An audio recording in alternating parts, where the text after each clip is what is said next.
Oke. Coba dong di on cam dong. Nuha, Kusyairi. Oke, itu jadi interaksi. Bagaimana kita bisa melakukan interaksi dengan penonton? Kalau misalkan dalam praktek, kalau kita menyampaikan materi keagamaan, bisa dengan menyiapkan hadiah. Hadiah ini kan untuk daya tarik. Ayo yang bisa menjawab pertanyaan saya dan dari apa yang saya sampaikan tadi, kita dapat hadiah. Itu interaksi dan visual yang menarik. Visual yang menarik ini bisa dengan gambar tangan. Kalau kita dari online seperti ini ada PowerPoint, itu visual. Memberikan poin-poin tertentu sehingga bisa mencerna nih audiensnya. Nah, selanjutnya adalah mengenai pentingnya gestur atau bahasa tubuh. Menurut sebuah studi oleh Mehrabian dan Ferris, pesan secara keseluruhan yang diterima oleh penerima berasal dari kata-kata yang diucapkan itu hanya 7%. Jadi apa yang saya ucapkan, Mas Geri ucapkan tadi, itu kata-katanya doang mungkin hanya berpengaruh sebanyak 7%. Lalu yang kedua adalah intonasi suara. Dan yang terbesar itu adalah gesture, bahasa-bahasa tubuh. Kayak misalkan eh, kita memanggil orang begini ya, sini sini sini, sini sini sini, gitu. Dengan begini, sini sini sini, beda nggak? Seperti ini, ayo ke sini, seperti ini ke sini ke sini ke sini, atau begini, sini, ayo maju maju, itu beda. Akan memberikan dampak yang berbeda. Seolah-olah kalau yang pertama itu manggil, yang kedua itu kayak ngajak berantem gitu. Eh, Beberapa gestur lain pun bisa memberikan pengaruh seperti itu. Ini menunjukkan pentingnya visualisasi nonverbal itu memberikan dampak signifikan dalam public speaking. Jadi kalau misalkan kita bicara di depan umum, sebisa mungkin tangan main. Apa kabar semuanya? Ya, seperti itu. Kalau bisa seperti itu. Karena kalau misalkan kita flat, diem di tempat, itu kemungkinan nanti fokus dari penonton tidak ke kita, tapi akan beralih kepada yang lain. Sehingga gestur itu harus memberikan jaminan juga untuk mempertahankan perhatian audiens ke kita. Nah, ini pentingnya gestur. Harusnya memang kalau seperti ini enaknya offline ya, serunya offline. Nah, ini saya sedikit memasukkan tentang public speaking dalam Al-Quran. Ini mungkin yang tidak ada atau tidak kita temui dari pelatihan-pelatihan public speaking lain gitu ya. Speaking ini kan artinya berbicara, mengucap, mengatakan sesuatu, atau menyampaikan pesan. Ternyata kata qaul dalam Al-Quran itu memberikan indikasi selain diucapkan, ia juga dilakukan. Maka dari itu ketika yang disebutkan dengan qaul, pasti itu diusahakan diiringi dengan tindakan. Karena ada kata lain yang artinya berbicara juga, al-kalam misalkan. Takallama ya takalamu itu juga berbicara. Tapi itu berbicara aja, nggak harus diiringi dengan perbuatan. Tapi kalau qaul ini perbuatan. Nah, dalam Quran, qaul itu ada 6. Qaulam baligho, perkataan yang to the point.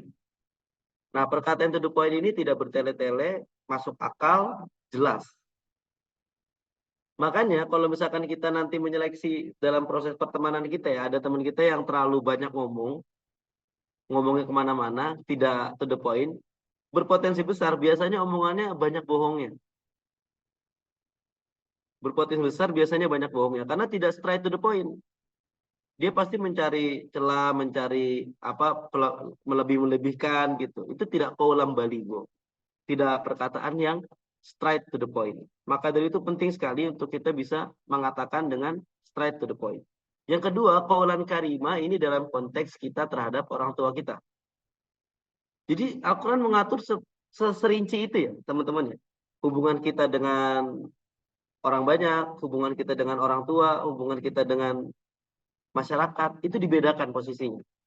Kaulan karima itu adalah bagaimana ucapan kita kepada kedua orang tua dengan ucapan yang baik dan ucapan yang tidak sampai melukai hati. Contoh misalkan Mbak Dea diminta tolong sama ibunya. Mbak, aku ibu tolongin dong untuk ngepost foto di Instagram gitu ya. Misalkan contoh. Karena Mbak Dia udah biasa dengan HP, gampang aja tuh, nggak bisa minta bantuan. Akhirnya Mbak Dianya ngomong ke ibunya, ah ibu masa gini aja nggak bisa. Ini kan kata-kata yang mungkin sederhana, sering diucapkan, tapi tanpa terasa ini orang tua ketika mendengar ini perasaannya akan kehilangan kemuliaannya. Iya ya, kok saya nggak bisa ya, anak saya bisa. Nah, qaulan karima itu makanya jangan sampai ucapan kita menurunkan derajat orang tua. Itu qaulan karimah.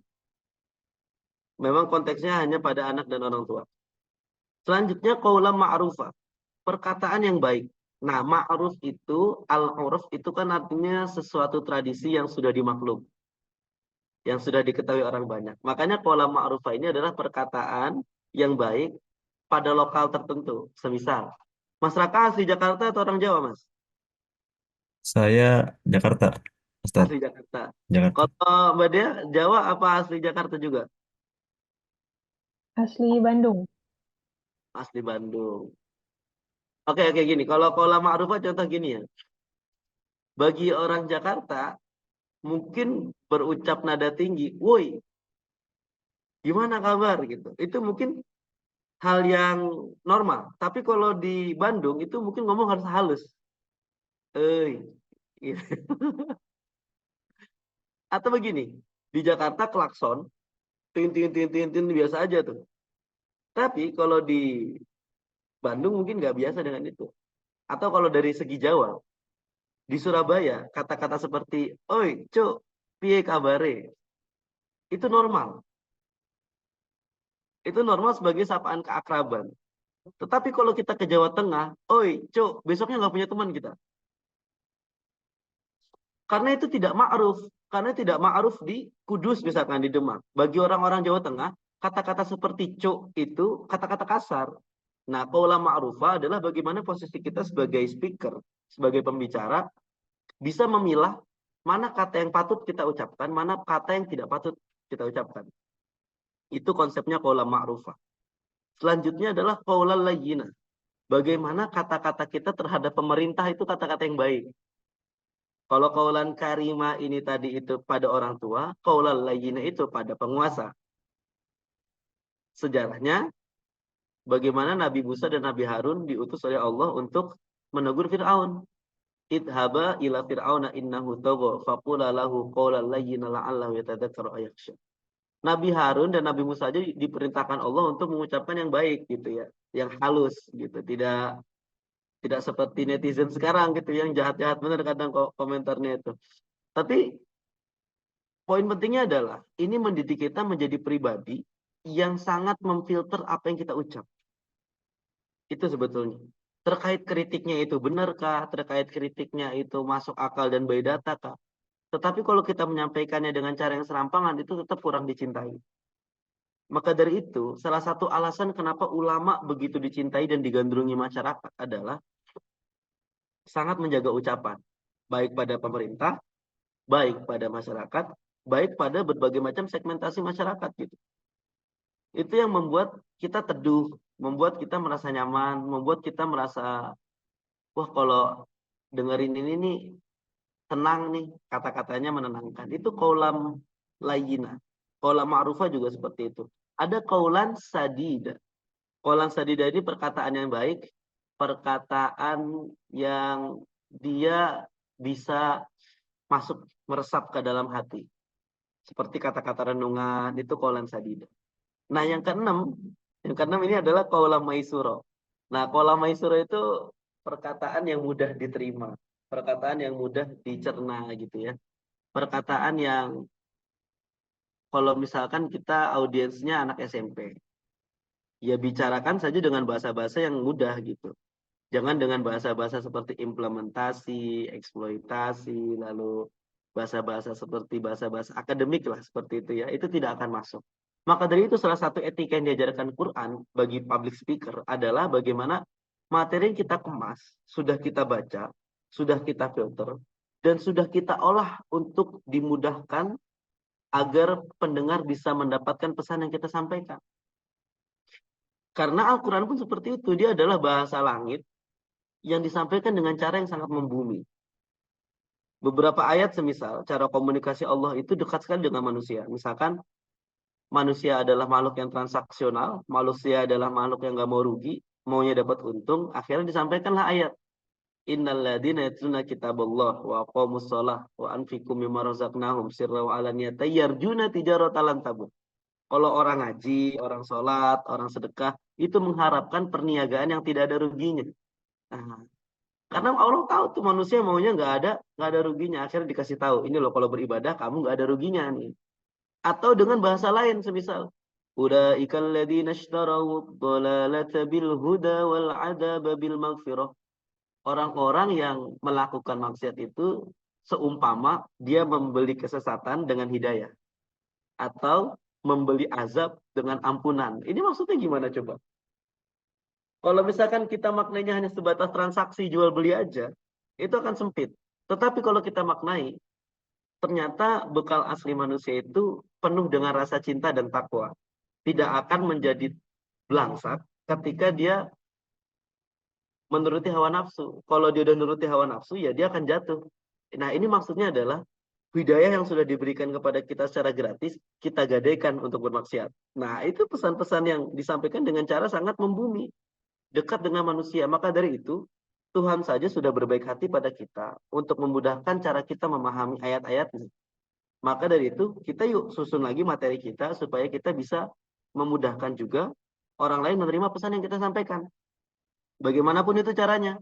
Entah itu harus membuka kamus besar bahasa Indonesia, entah itu harus membuka kamus thesaurus, ya, persamaan kata, sinonim, antonim, dan lain sebagainya. Atau banyak belajar dari para motivator-motivator yang sudah banyak menggerakkan orang. Nah, ini 6 konsep bagaimana Al-Quran mendidik kita agar memiliki public speaking yang seru. Public speaking yang bukan hanya bagus, tetapi juga masuk sampai ke dalam hati manusia. Nah, selanjutnya adalah mengenai tuntunan Rasulullah dalam public speaking. Tadi kita bicara Quran, sekarang kita bicara tentang yang memegang risalah Al-Quran.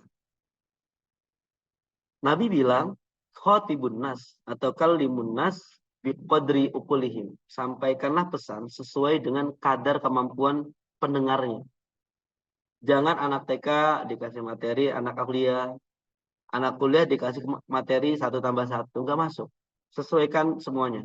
Kalau misalkan hari ini kita berkhutbah menyampaikan materi di kalangan pekerja, di kalangan orang-orang kantoran, maka jangan sampaikan konsep ketakwaan itu harus sholat berjamaah 5 waktu di masjid. Nggak pas dengan mereka yang punya jam kantor. Sampaikanlah bahwasannya etika ketakwaan yang paling dasar adalah profesionalitas dan kejujuran. Masuk buat mereka. Dan mereka akan terakomodir bahwasannya mereka juga orang yang bertakwa gitu. Dengan bekerja secara jujur. Atau ketika kita masuk ke dalam ranah orang-orang di masjid. Ceramah di masjid. Maka sampaikanlah bahwasannya ketakwaan itu adalah ketika sujud kita berada di satu shaf jamaah, sholat berjamaah. Masuk. Karena mereka suka jamaah gitu. Meskipun memang berjamaah ini hukumnya hampir mendekati wajib ya. Tetapi kita berusaha untuk memberikan makna ketakwaan yang bisa mengakomodir semua pihak. Atau kita berbicara kepada tukang beca yang untuk mungkin penghasilannya pas-pasan aja, kita suruh sedekah dia gitu sebanyak-banyaknya. Jadi buat makan aja susah, apalagi gimana mau disuruh sedekah gitu. Ini nggak pas, nggak sesuai dengan konteks. Maka dari itu, sesuaikanlah konteks pembicaraan kita terhadap orang yang mendengarkan kita saat itu. Kaidah fikihnya bilang, at-thoriqoh ahammu minal maddah. Cara itu lebih utama daripada isinya. Jangan sampai kita berusaha menyampaikan isi yang baik, tapi dengan cara yang buruk. Nggak akan sampai isinya, batal. Karena cara kita nggak baik. Contoh, Mas Raka mau negur Mbak Dea dalam satu forum organisasi, tapi negur depan umum. Niatnya baik, ucapannya benar. Tetapi Mbak Deanya nggak terima, diucapkan di depan umum dan ditegur secara belak-belakan. Maka pesan kebaikan itu akan mental, malah menjadi satu bibit-bibit permusuhan gitu kan. Itulah makanya ulama kita cerdas sekali sehingga menyampaikan kaidah at-thoriqoh ahammu minal maddah. Bahwasannya cara penyampaian ini urgen. Bahkan terkadang lebih urgen daripada isinya itu sendiri. Itulah kenapa Nabi Muhammad